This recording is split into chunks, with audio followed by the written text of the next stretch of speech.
Kaixo, kaixo. Ongi etorri eskolako podcastera.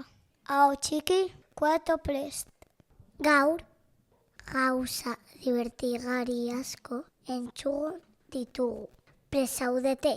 Lehenik eta behin hauek dira asteko urte betetzea. Josef, Goiuri, Nuja, Fatima, Urko, Dilan, Leila, Maider eta Sofia. Aztelagoaz, jale musika ekipo! Herri berri bat, bidean izerditzan eraikia. Zuk ere baduzu lekua, hemen gaude gu etorri gugana.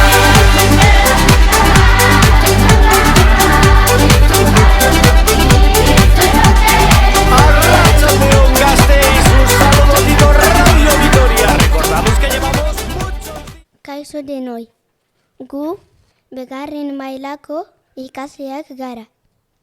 Astero bezala podcasta era ekarri ditugu aste honetako egun esanguratsuak.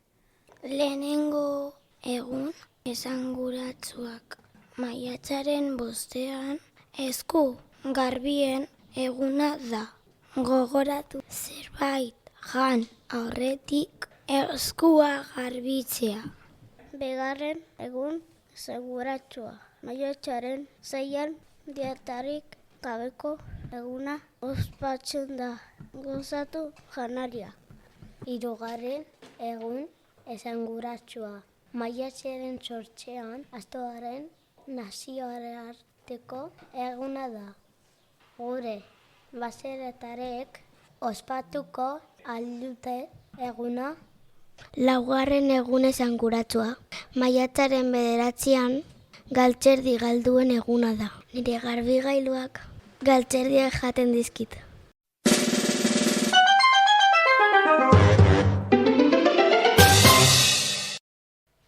Hirugarren mailako ikasleak mikroan. Labetik atera berri dugun asmakizun bat ekarri dizuegu. Ea gai zareten asmatzeko zeri buruz hitz egiten ari garen. Barkatu pekatua, baina nire izena bitan izan da aipatua. Beste pista bat nahi duzue, biziduna da eta ailea du. Kalean edo etxean aurki daiteke. Zer da?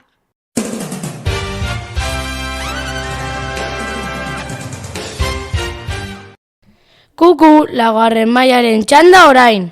Guk pinpon saioa burutuko dugu. Podcastaren zati honetan eskolako pertsonekin hitz egingo dugu. Prest irakasle eta langileen txismak jakiteko? Gaur gure pinpon saiora Iñaki ekarri dugu. Galdera zaparra da, badoa. Pon. Gure? Eskolan. Izen osoa. Iñaki Jurado Jimenez. Zein da zure lanak eskolan? Naiz ez hitzailea, behar bereziak dauzkaten umeekin egotea da. Eskolako lekurik gustokona. Patioa da, hemen aurrak bere elementua nolabait ikusi alditu dalako. Gehien gustatzen zaizun irakasgaia. Ingurumena edo naturzientzetako edozein ikasgai. Gutxien gustatzen zaizuna. Ingelera, ez zait ezebez gustatzen ingelera. Zenbat urte dara matzazu eskolan? Aurten nire lehenengo urtea da, oso gustora gainera. Asteko egunik gustokona. Ostirala, asteko lan gehiena ondo atera dela esan nahi duelako. Liburua edo pelikula? Biak, baina agian pelikulak pizkat gehiago gustatzen zaizkit niri. Ta nire pelikula gustokoena Jojo Errabida. Hondartza edo mendia? Mendia dudari gabe. Txakurra edo katua? Biak, baina gehien bat txakurra ere. Abesti gustokoena? Zilmafeako edozein kanta. Ametsetako bidaia? Finlandiara, pilo bat gustatzen zaidalako. Superbotere bat izango bazenu? Egan egitea izango litzateke, horrela bidaiatuko nuke. Pilota pasa beste pertsona bati. Aneri, 3. irakaslea. Urrengo podcastean erantzun gehiago izango dituzue.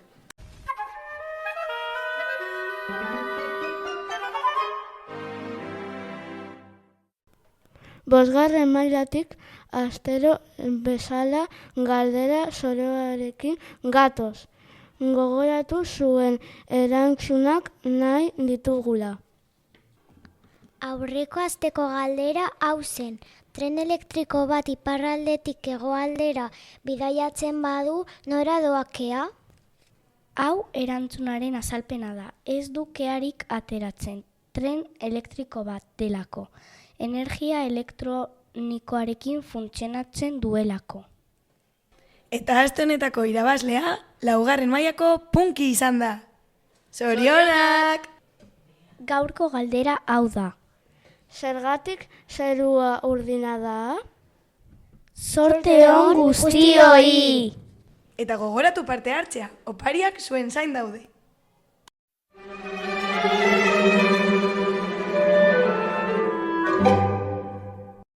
Ongi etorri, Kueto News era. Bigarren mailakok aurreko asteko albisterik esanguratsuena ekartzen dizuegu. Ara, zertan dabil mundua. Kaixo guztio, gaurko albistean futbolari buruz etxerengo dugu. Asteburu honetan Real Sociedadek eta Atletico de Madridek aurriz aurri jokatu dute Copa del Rey finala handiena.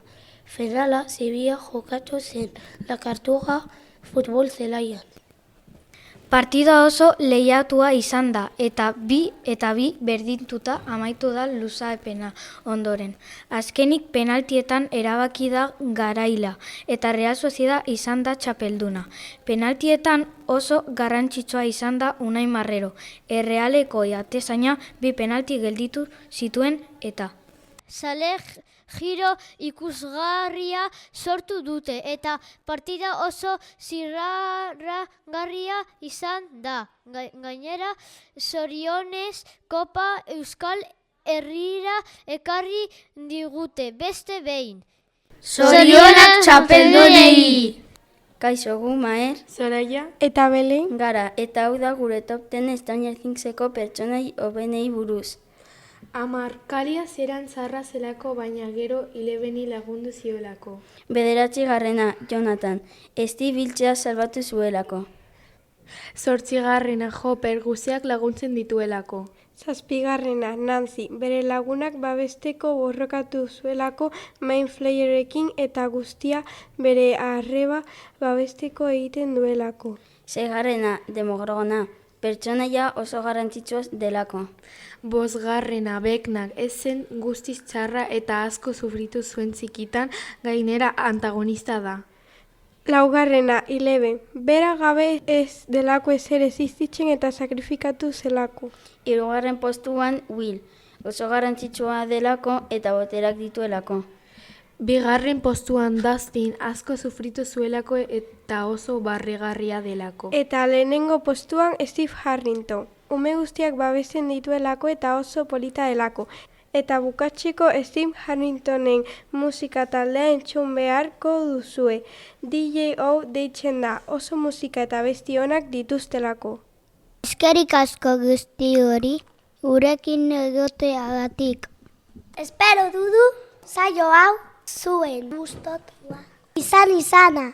Hau izan da, guztia gaukoz. Urengoa, gehiago eta hobeto. Espero dudu saio hau zuen gustokoa izana. Tiritara, tiritun!